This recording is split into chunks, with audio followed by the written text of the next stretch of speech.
문학책 펼게요.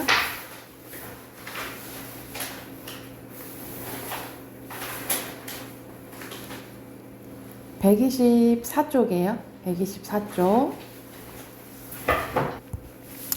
자, 문학 마지막 부분이에요. 여기서는 판소리 나왔네요. 판소리가 이제 왜 나왔냐면 이 판소리계 소설 때문에 판소리는 이제 좀 설명이 나왔어요.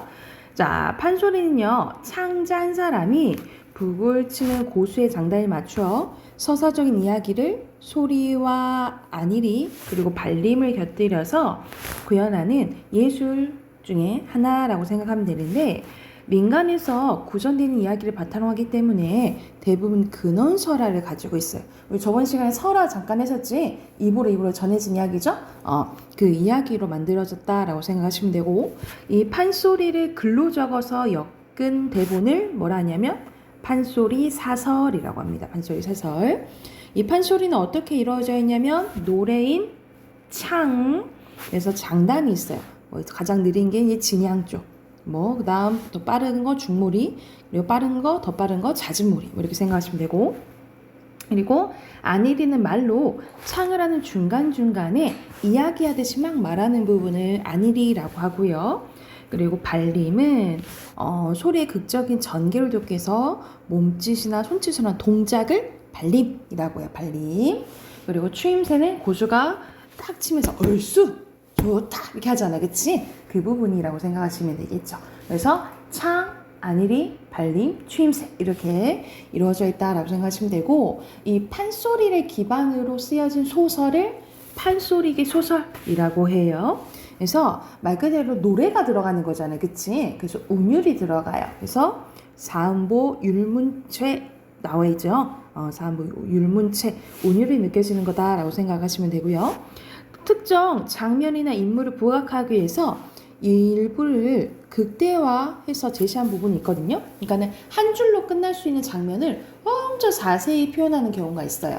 그래서 이거를 뭐라고 하냐면 장면의 극대화라고 합니다. 장면의 극대화해서 어떠한 장면을 자세히 얘기하는 거라고 생각하시면 되고, 배경이 되는 지역의 민속, 생활상, 사상 등을 비교적 잘 표현하고 있어서 향토 문학으로서의 성격을 지니고, 긴장, 이완의 서사적 구조로 짜여 있어서 구성의 전개는 되게 극적이고 단일하다라고 보시면 되고요.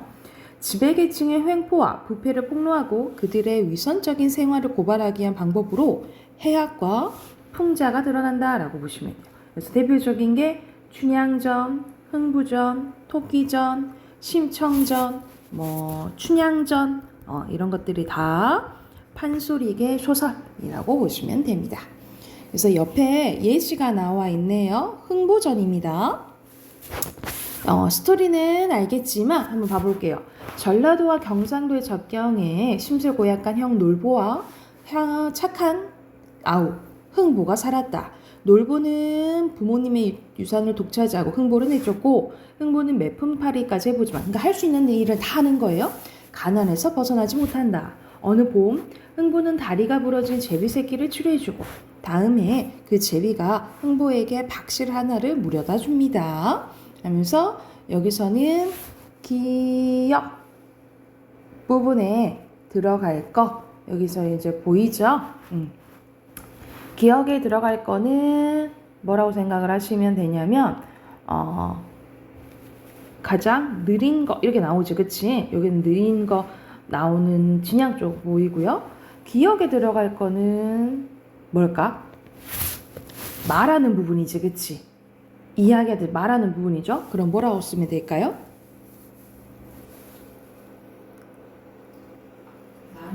말. 안일이 부분이에요. 안일이 쓰시면 되겠죠. 그쵸? 자, 흥보가 지붕에서 올라가서 박을 툭툭 튕겨 본즉 8개월 찬 이슬에 박이 꽉꽉 여물었구나.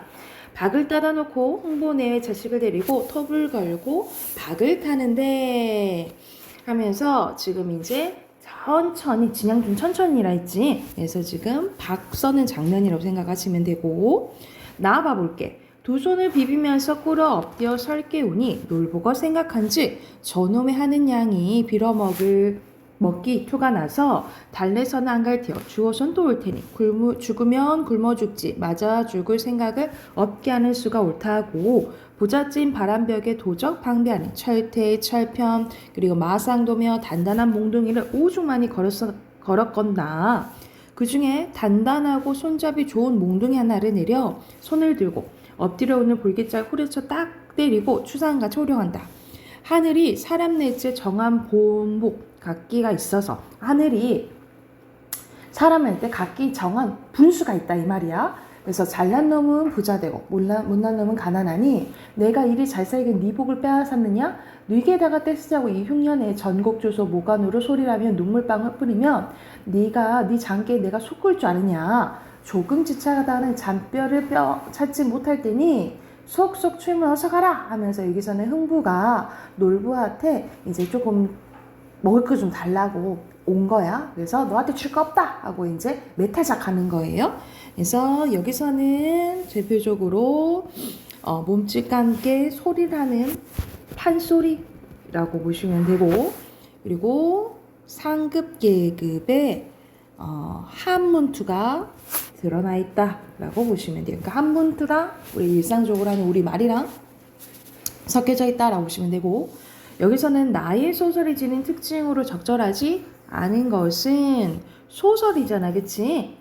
좀 먼 건 사실성에 강조겠죠. 뒤로 넘겨서 수능 대비하기 문제 한번 봐볼게요. 춘향전의 일부입니다. 바로 내용 봐보면 이때 어사또 이몽룡이지 그지? 어사또 부하들과 내통한다. 서리를 보고 눈길을 보내니 서리 중반 거동보소. 역조를 불러 단속하재 이리 가면 수군 저리 가는 수군수군. 서리 역졸 거동보소. 외울만건 공당모자 세패랭이 눌러쓰고 석자간발 세 집신의 한삼고이 산뜻하게 차려입고 육모 방망이 사슴 가죽끈의 손목에 걸어지고 여기서 번쩍 저기서 번쩍 남원음이 우글우글 청파 역절 거동보소 달 같은 마패를 햇빛같이 번쩍 두고 그게 지금 이제 암행어사 출두하자고 지금 이제 수근수 얘기하는 부분이에요. 그래서 달 같은 마패 햇빛같이 직유법 쓰였지. 그래서 암행어사 출두요 하면서 거지 행색을 했던 이몽룡이가 암행어사 출두한다라고 얘기하는 장면이에요. 그래서 여기가 극적 반전인 장면인 부분이라고 보시면 되고, 이런 외치는 소리에 강산이 무너지고 천지가 뒤집히는 듯할 때, 그래서 여기서는 직유법도 되고요. 설마 이 외치는 소리에 강산이 무너지겠어? 아니잖아, 그치? 부풀려서 이야기하는 과장법이에요. 그리고 초목 금수인들 아니 떨겠냐? 모든 사람 다 떨었다. 라고 얘기하는 일부러 의문형식을 표현한 서리법도 쓰였죠. 남문에서 출두야, 북문에서 출두야, 동서문 출두 소리 청천에 진동하고 모든 아전들 들라 외치는 소리에 육방이 넋을 공영이요 하면서 등채로 휘따았다. 에이고 죽겠다. 공방이 자리 들고 들어오며 안 하겠던 공방하라더니 저 불 속에 어찌 들겠냐. 에이고 박 터졌네 하면서 사람들이 막 지금 다 도망가기 바쁜 거예요. 그래서 모든 수령이 도망가는데 또 거동 보면은 여기서는 또 수령이 이제 도망가는 장면이 자세히 나와 있어요. 인계 들고 강정 들고 병보 읽고 성편 들고 탄건 읽고 용수 쓰고 가 들고 소반 쓰고 칼집 주고 오줌 누기 부서지는 건 검은고요 깨지는 건 북가장고라. 원래는 병보를 챙겨야 되잖아. 근데 오히려 뭘 챙겼다 이 말이야. 강정 들었다 이 말이죠. 그래서 여기서는 수령이 막 도망가는 장면을 우스꽝스럽게 표현했다라고 보시면 돼요. 그래서 여기서는 이렇게 끊었잖아. 그래서 문장 구조 반복되는 대구법도 쓰였고요. 나열되어 있어서 열거법이에요. 그래서 이 장면이 말 그대로 예를 들어 수령들이 정신없이 도망갔다라는 한 줄을 자세히 표현한 거잖아, 그치? 앞에서 나온 이런 것들이 장면의 극대화예요. 이때 본간사또 변학도입니다.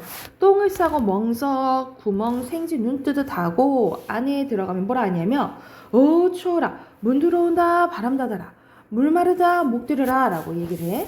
사실 바람 들어온다, 문 닫아라, 목 마르다, 물 들여라 이렇게 하잖아, 그치? 그런데 막 정신없이 들어가는 걸 해학적으로 표현하기 위해서 단어를 바꾸는 거예요. 그래서 우리 언어를 바꾸는 것을 도치라고 하고, 도치에 의한 언어 유희, 말장난, 언어 유희가 쓰였다라고 보시면 됩니다. 관정색 상을 읽고 문짝을 읽고 내다르니 설이 역졸 달려들어 후다라 아이고 나 죽네 하면서 이제 도망가는 장면이고, 이때 어서 또 분부하되 이 골은 대감이 좌청하던 골이다. 자신의 아버지 잡소리 금하고 객사로 옮겨라. 그리고 본간사또는 봉고파지 가라 하면서 이제 변학도를 해고하는 거지, 그쵸? 사대문에 방을 붙이고 옥형리 불러 분부하되 네 골 옥에 갇힌 죄수를 다 올리라. 호령하니 죄인을 올린다. 각각 죄를 물은 뒤에 죄가 없는 자를 풀어주는데 저 계집은 무엇인고? 형리 역주어대 기생 월매 딸이온데 관청에서 포악한 줄 옥중에 있습니다. 무슨 죄인고? 본간 사또 수청을 들라 불렀더니 수절이 정절이라 수청을 아니 들려 하고 사또에게 악을 쓰며 달려든 춘향이로소이다 하면서 춘향이를 불러요. 그래서 다시 한번 이야기를 합니다. 그래서 떠봐요. 너 내 수청도 거절할래? 하니까 이제 춘향이 거절하는 거지, 그치? 그래서 고개를 들라 했더니 이제 사랑하던 이몽룡이 어사또로 와 있어서 또 만나는, 다시 재회하는 장면이라고 생각을 하시면 돼요. 그래서 여기서는 신분을 극복한 사랑 이야기 이렇게 생각을 하시면 되겠죠. 여기 주제 잠깐 간단히 써놓을까요? 주제는요, 주제가 여러 가지인데 여기서는 춘향이랑 이몽룡 위주로 좀 쓸게요. 신분적 제약을 극복한 사랑 이야기라고 보시면 됩니다.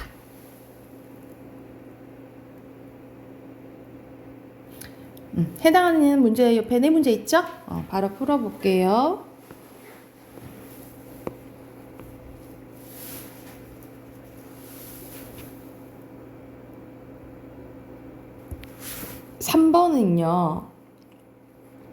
3번은 여기서는 서리법도 되고 과장법도 있고 직유법도 있잖아, 그치? 근데 이 상황에 대해서 서술자가 개입한 거야.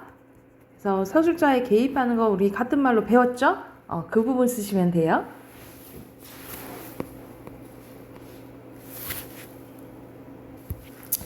자, 답 확인해 볼게요. 1번에 알맞지 않은 것은, 여기서 말 안 해도 고전소설이잖아. 전제적 작가 시점이에요. 그러면 서술자가 주관적이지. 4번이고요. 그리고 2번에 알맞지 않은 것은, 여기서는 3번입니다. 창자는 노래하는 사람이에요. 그래서 부채 정도, 이 정도는 필요하지, 모든 이제 소품들이 다 필요하지는 않아요. 그리고 3번에 편집자적 논평이고요. 그리고 4번에는 표현법과 효가 쓰라 있잖아, 그치? 여기서는 언어 유희 쓰시면 되겠는데, 구체적으로 쓰면 문장 성분의 도치를 활용한 언어 유희로, 효과는요, 다급한 상황을 우스꽝스럽게 나타내는 효과가 있다.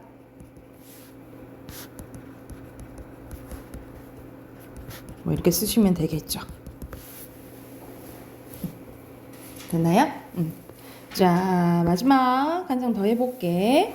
뒤로 넘기면 뭐가 나오냐면 왕수제라는 작품이 나와요. 이 왕수제는 뭐를 빗댄 이야기냐면 태조 왕건 있죠. 태조 왕건 이야기라고 생각하시면 돼요. 보면은 왕생입니다.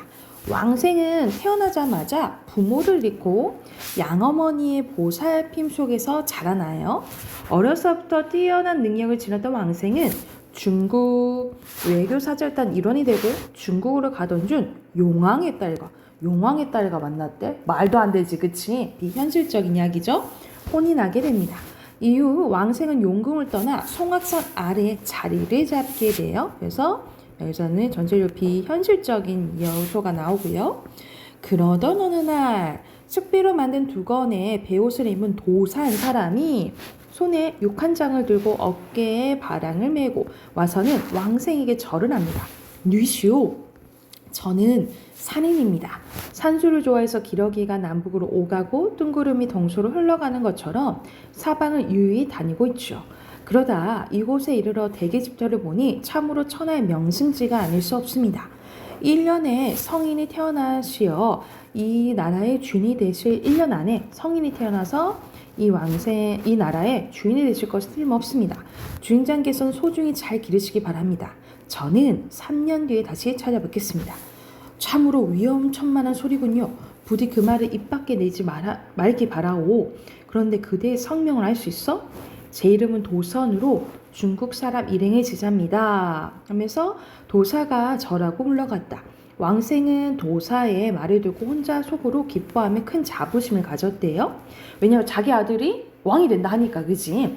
이달부터 문득 아내의 티가 있더니 10달 만에 아들을 낳았다. 콧대가 우뚝 솟고 용과 같은 제왕의 상에 이마가 훤하고 눈은 샛별처럼 빛났으며 상서로운 광채가 은은히 비추고 기상이 엄숙했다. 왕생은 속으로 매우 기뻐했대요. 3년 뒤 과연 도사가 다시 나타나 왕생에게 축하야를 올렸대. 주인장께서 성인을 낳으신 것을 축하드립니다. 잘 기르시면 흉악한 무리들을 모조리 평정하고 사만을 통일하여 도탄에 빠진 만 백성을 구하고 후세에 큰 이름을 남기실 분이 되실 것입니다. 거듭 축하 인사를 하고는 떠나갔다라는 거죠. 그 뒤 부인은 또 딸을 하나 낳았는데 딸을 낳고부터는 모습이 초췌해지더니 얼굴에 핏기가 없고 갑자기 숨이 끊어지듯 숨기운이 약해지며 말을 제대로 하지 못했대. 무슨 병이기에 몸이 이리 수축해지는 거요? 저는 원래 용의 자손이기 때문에 때때로 변신하여 기운을 패치하는데 난곤을 따라온 뒤에 그렇게 할 수가 없었어요. 그게 병이 되어 죽을 난을 임박했으니 슬프기 그지없네요. 그게 뭐 어려운 일이요? 내가 한번 보고 싶으니 변신해 보시오. 그 용으로 변신하라 이 말이야. 변신하는 걸 못 볼 거야 없지만 부부간에는 보여드릴 수 없어요. 난곤이 만일 제 병을 낫게 하시겠다면 제 말대로 해주세요. 앞으로 난곤이 이 방을 출입하실 때 종들을 먼저 보내 알린 뒤에 들어와 주세요. 그렇게만 해주시면 제 병은 자연 낫게 될 거예요. 어려울 게 뭐 있겠소? 그 뒤로 방을 출입할 때마다 부인의 말대로 종들을 먼저 보내 알린 뒤에 들어가니 부인은 마음대로 변신할 수 있어서 병세가 참 좀 좋아졌대요. 근데 약간 이렇게 금기시 되는 건 항상 깨지기 마련이지, 그지? 하루는 왕생이 급한 일이 있어서 부인의 말을 잊고서 먼저 알리지 않고 총총 걸음으로 안으로 들어갔대. 이때 부인은 뜰가의 작은 우물 안에서 바야흐로 변신하고 있었다. 황룡으로 변해 머리는 구름 위를 쳐들고 꼬리는 우물 안에 두었는데 그 길이가 100여 길이나 되었고 몸통의 굵기는 연암은 아름이나 되었다라는 거죠. 입의 문 여의주는 항아리만큼 컸고 등에 난 갈기는 모양이 키와 같았다. 생생한 광채는 혹은 황금색으로 보이고 혹은 순백색으로 보였으며 차가운 기운이 사람 엄습할 비린내가 진동을 했대. 왕생은 그 모습을 보곤 기겁을 하고 물러나왔대요. 차분히 생각해보았지만 아내와 즐겁게 지냈던 정이 싹 사라지며 멀리하고 싶은 만 일어났다라는 거죠. 이렇게 근심 걱정하며 속을 썩이고 있을 때 부인의 종이 왕생을 불렀다. 왕생이 안으로 들어가니 부인은 엷은 화장을 하고 소복을 입은 채 난간의 길에 앉아 있었대요. 예전의 모습과 조금도 다름없었지만 단지 근심이 쌓여 수심 어린 기색이 얼굴을 가득했다. 부인이 뭘 하냐면 군자의 도는 부부간에 시작된다라는 옛말이 있습니다. 그래서 옛말을 가져오네요. 인용이 쓰인 거죠. 그렇죠? 그렇다면 허물없이 친한 부부간에도 무례하거나 신의가 없어서는 안 될 것이 분명합니다.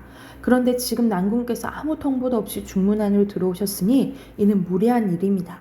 부부간에서 시작되는 군자의 도를 벌써 이르신 것이지요. 이제 변신한 제 모습을 보셨으니 마음속으로는 겁을 먹고 정이 이미 떨어졌을 것입니다. 그러니까 이걸 알고 이제 미리 얘기했던 거지. 지난날의 즐거움을 계속하기 어려워졌으니 전 이미 떠나겠습니다. 아들, 딸을 모두 데리고 가야겠지만 그건 너무 심한 일인 것 같아 아들은 남겨두고 가겠다. 잘 기르시고 가르치시면 한나라의 군주가 될 것입니다. 그러니까 도선이 말한 대로 이 아내도 이렇게 얘기를 하는 거죠. 다만 한 가지 한스러운 일은 제가 3년만 더 있었더라면 반드시 성스러운 아들을 낳아서 중국을 쓸어버리고 구주를 평정해 3대의 정치를 펼치게 할 수 있었다는 점입니다. 난군의 신이 없는 행동을 하신 탓에 그 일을 볼 수 없으니 퍽 한스럽습니다. 그러니까 이건 약간 미래의 것을 알고 미리 얘기해 준 거죠. 더 있었으면은 더 큰 나라를 통일할 수 있었을 텐데 그러지는 못할 거야 라고 얘기를 하는 거야. 하지만 이 역시 하늘이 정한 운명이지요. 사람이 어찌할 수 있니 아니 어쩌겠습니까? 비록 부부간에 잘못이 있었다고 하지만 이렇게까지 심하게 할 필요 뭐 있어. 부디 떠나지 말았으면 하오. 제 마음은 결정됐어요. 이미 화살이 쉬를 떠났으니 아무리 많은 말을 하시는데 되돌릴 수 없습니다. 그리고 아들의 등을 어루만지고 눈물을 뿌리면서 이별했다. 부인은 딸을 겨드랑이에 끼고 뜰 가운데 서서 바람과 비를 부르니 먹구름이 사방에서 일어나고 비바람이 크게 일더니 우르르 쾅 천둥을 치고 번개불이 번뜩였다. 그래서 부인은 황룡으로 변해 바람과 구름을 타고 하늘 위로 올라가 버렸다라는 내용입니다. 그래서 전체적으로 비현실적인 요소 나오는 거죠. 그래서 여기서 주제는 고려 태조 왕건의 출생과 의에 대해서 이야기한 소설이라고 보시면 됩니다. 거의 무슨 좀 신화 같은 이야기죠, 그렇죠?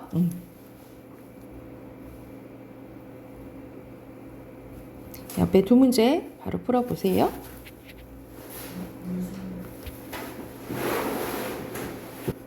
5번에 알맞지 않은 것은? 5번, 그렇지. 받아들인 것을 후회했나요? 아니면 떠나지 말라고만 했잖아, 그치? 6번에 5번 맞아요.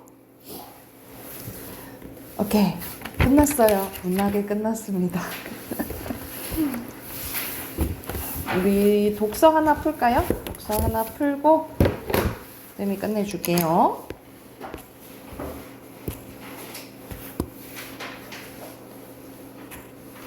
3대2 풀 차례죠. 그래서 16쪽부터 21쪽까지 22쪽까지 19쪽까지 16에서 19쪽까지 풀고 답 확인해 볼게요.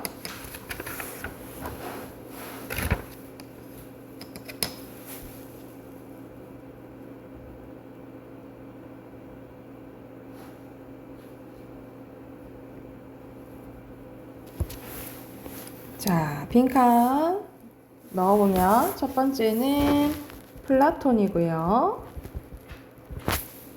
2번에 부정, 3번에 선, 4번에 긍정, 5번에 생존, 6번에 비중립, 7번에 존재론, 8번에 압박, 9번에 기술, 10번에 하이데거고요.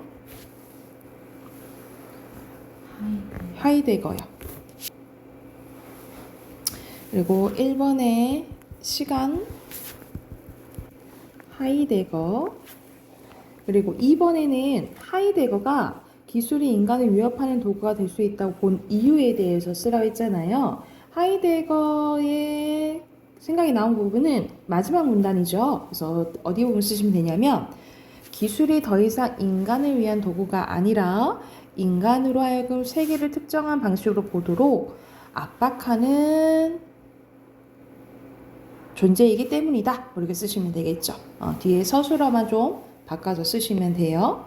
그리고 3번은 어휘 문제잖아요. 바꿔 쓸 수 없는 것은 5번이죠. 구성한 건 무엇으로 이루어져 있다 이 말이잖아. 조합은 이렇게 한 번에 한 덩어리로 만드는 걸 얘기를 하는 거죠. 자, 두 번째 것도 빈칸 넣어 볼게요.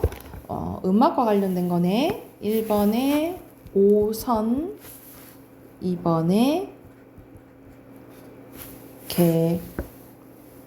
개명이죠. 그리고 3번에 음자리표,